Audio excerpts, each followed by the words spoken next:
Lobsters for Toby. Toby the tram engine has always been good with animals.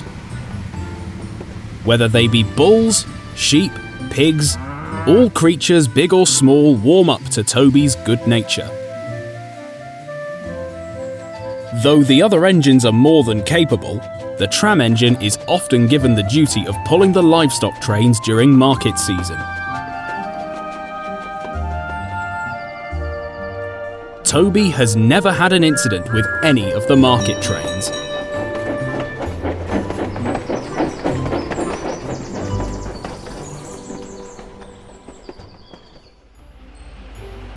The summer holiday season was here. To meet passenger suggestions, the Fat Controller had added a buffet car to the express trains. A catering company had been hired to cook meals in the car. The passengers adored all the fine food, but the most popular dish was the lobster. The lobsters came from the harbour on Thomas's branch line. Usually, lorries would only deliver them to the local towns, but since large quantities of lobster were demanded at the big station, it became far too much work for them alone. The Fat Controller had purchased new refrigerated vans so that the lobsters could be delivered by train too. Percy was given the task of delivering the lobsters to the big station. Needless to say, he felt very proud.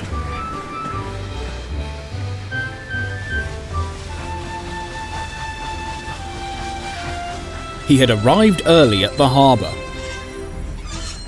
The men hurried about, packing crates loaded with lobsters safely into the vans.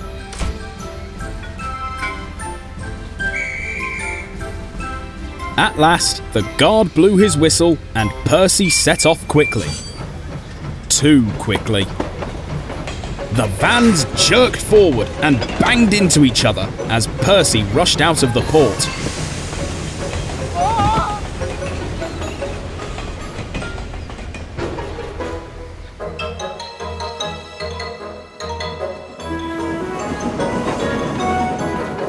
Mustn't be late! Mustn't be late! These lobsters are too important to be delayed! His driver tried correcting his speed several times, but no matter how much he tried, Percy would not slow down.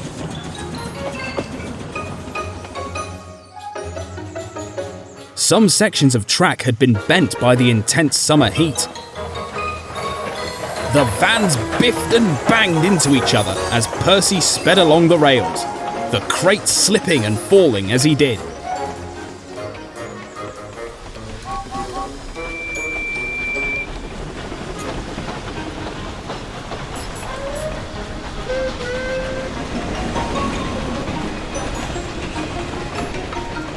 When they reached the big station, Percy was proud as punch.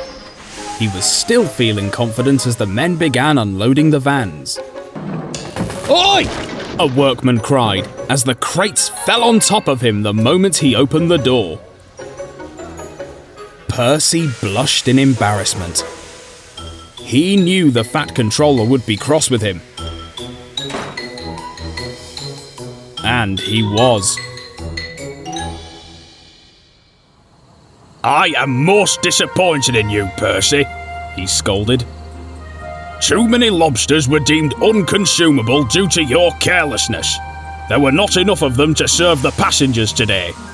I'm afraid I cannot trust you to take the lobster train again."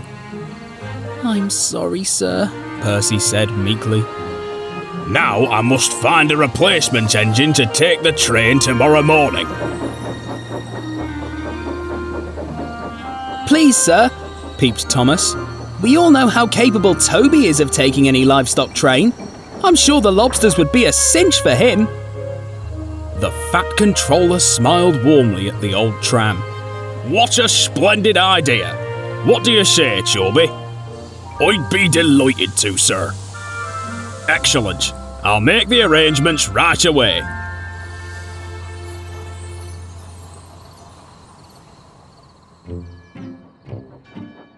Toby awoke bright and early the following day, and set off to the harbour at once. He shunted the vans into place, and the workmen began loading the crates carefully. One of the workmen was talking to Toby. "The wife and I dined on the express train just last week. Oh, the lobster was terrific. I heard Percy made the passengers quite upset yesterday. Better get this lot to the big station safely. The railway can't afford to have any more unsatisfied visitors during this season." He grabbed a crate of lobsters and headed for the van door. Toby was examining the crate carefully. He had never seen a lobster before. He wanted a closer look. Could you quickly show me what they look like? He asked. The workman obliged and opened the crate. Toby was surprised. They were long and all red. Very peculiar looking. Not like any animal I've ever seen before. The workman chuckled and turned back to the van. He had only taken one step when he tripped and spilled the crate. Lobsters went everywhere. "Ow!" cried a voice. "Get it off! Get it off!" It was Toby, with one of the lobsters dangling off his nose. Everyone couldn't help but laugh at the poor tram. Though they weren't laughing when they all struggled to pry the lobster's claw off of Toby's nose. Ow!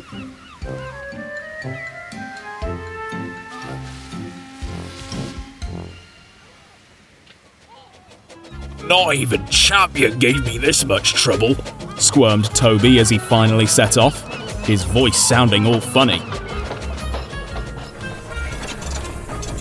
As agitated as he was, Toby gave a steady and smooth ride. All the way to the big station.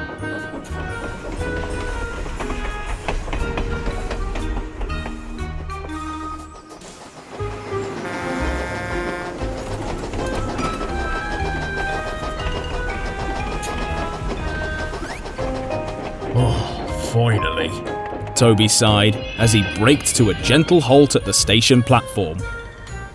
The fat controller stepped out of his office and came to congratulate Toby. "It's good to see you got the lobsters here safely. The men shall unload them. They won't be bothering you much longer." "Thank you, sir.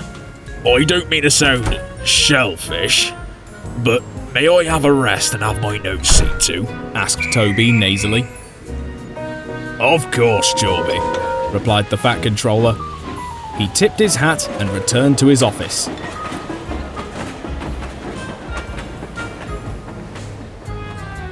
From then on, Toby always pulled the lobster train with no more incidents. But he has always been careful around the crates ever since.